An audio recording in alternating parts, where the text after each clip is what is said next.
entails is we will be going back to constitutional law. And to a treasury. The Federal Reserve will be liquidated, along with the IRS.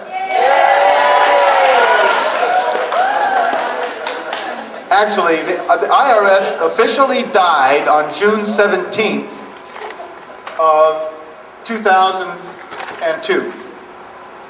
It died when Bob Schultz delivered a letter, a very specific letter to the IRS, declaring that he would never again file or pay income taxes for these particular reasons. And there are many, and they are things that are decided by the Supreme Court and other federal courts over the last few years. These things make the IRS completely fraudulent and a crime on the public. And these facts were entered into public record.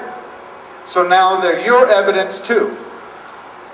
And the IRS cannot prosecute anyone for not filing.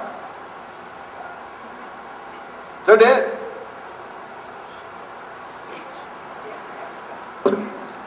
They had to go sometime. Yeah. It seems to me like earlier on Earth that there's been civilizations that have a lot more consciousness than we have now. So how does that fit into the calendar? Can you repeat the question?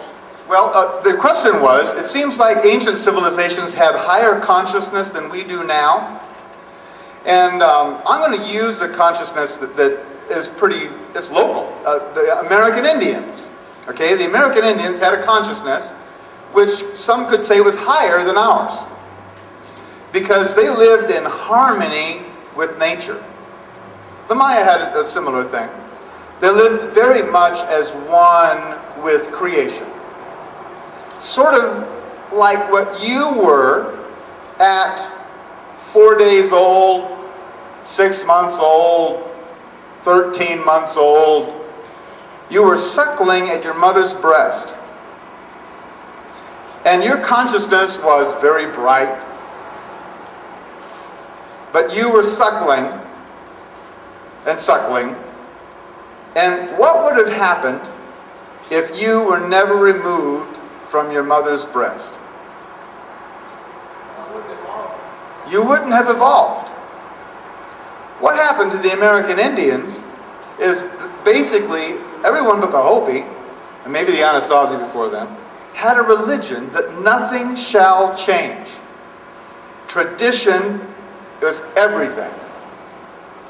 The ancestors are your lords, and you will live by these passed down tenets.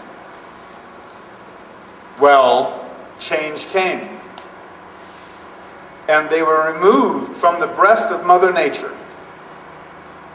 And they had a hissy fit for quite a few years. Now, their consciousness, the consciousness of the American Indian, is integrated itself into our society. Are they profiting? Most Indian tribesmen now are the most powerful men in their states. And in Canada, they are more powerful than a Canadian citizen. They have more volition. They're helping their people. They're educating themselves. And they're keeping track of a whole lot more than how many feathers are on that turkey, or when are the buffalo going to migrate through here. Their consciousness has sped to where it's now keeping up with creation. They adapted. They came online. And they're doing a lot of good. I wanted to point up something about ethics and power. Right now, they're opposed. Ethics and power. Bam! It's a collision. Once the collision is over, by the way, the ethics train, not a scratch is going to be on the ethics train. The power train is going to be laying in pieces everywhere.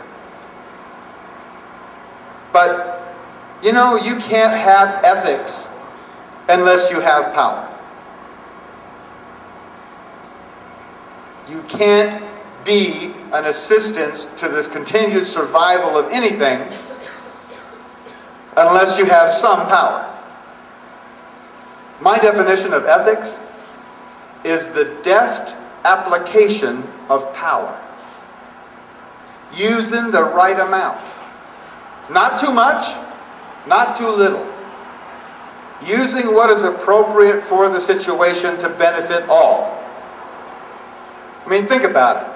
A piece of big old blob of kelp laying on the beach somewhere is not going to be able to affect the ethical situation on the planet.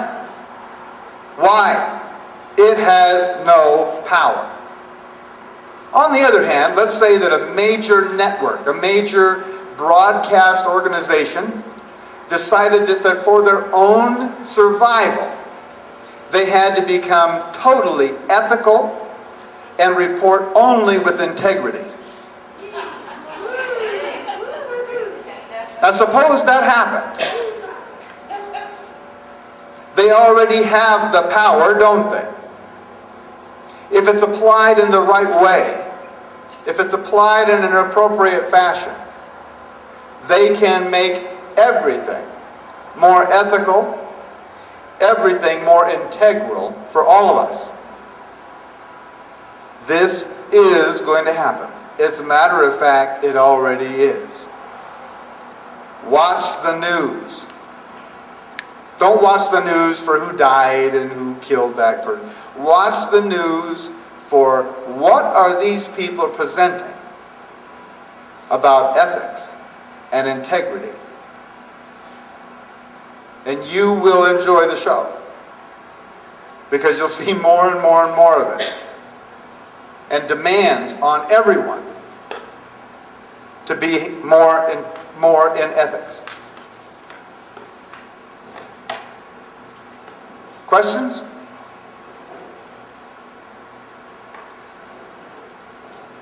More questions? Yes. Yes. What dimensions are you in on all this? Are you counting that? What's that again?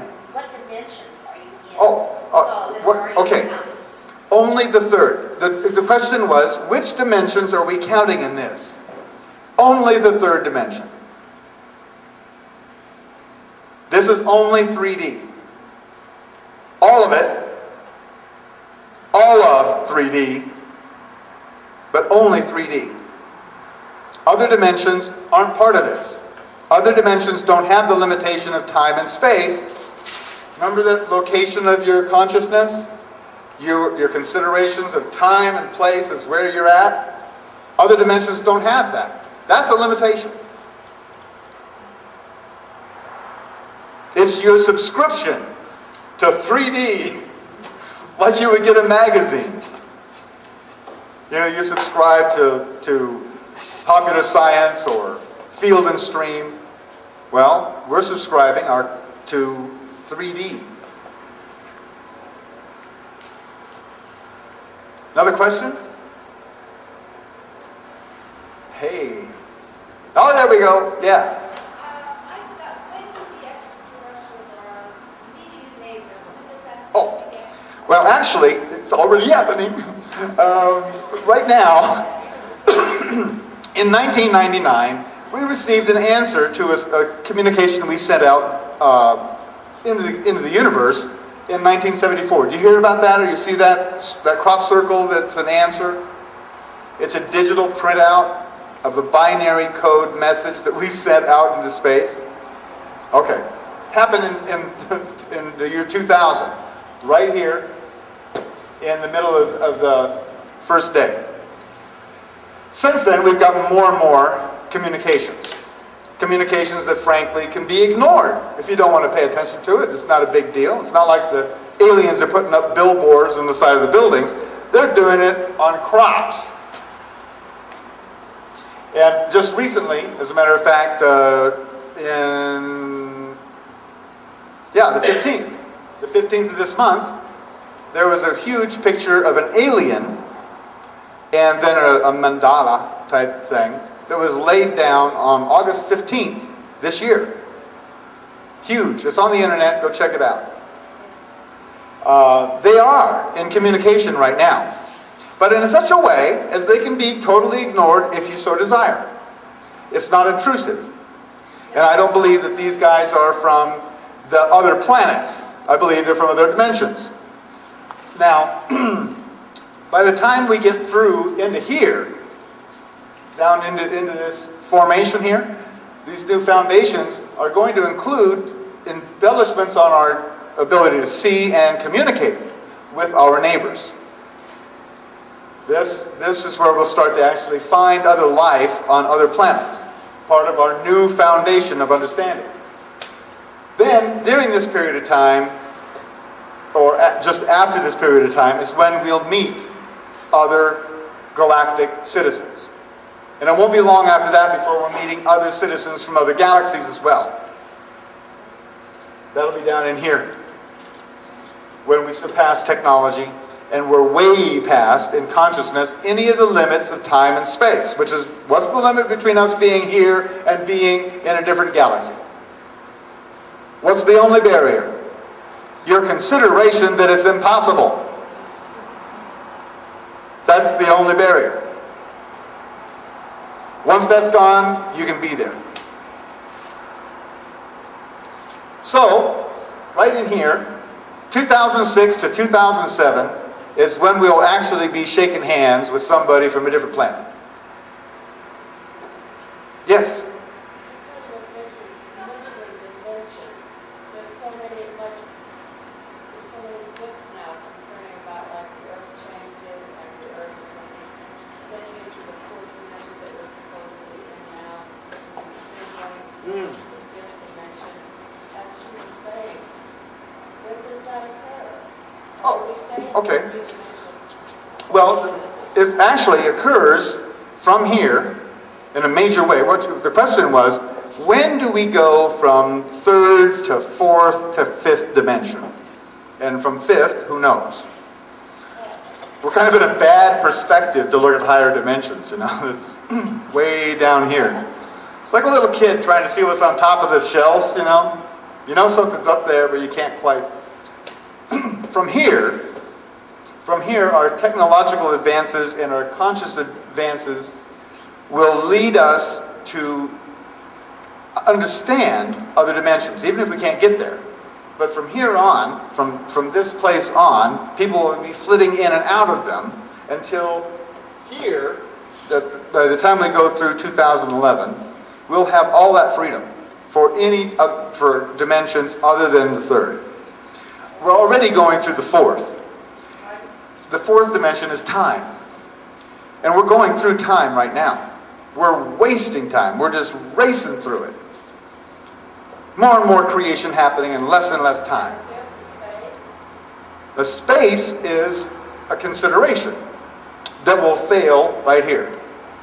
By the time we get down here, 2008, there will be so many holes punched through by consciousness into other dimensions that the consideration that they don't exist will evaporate.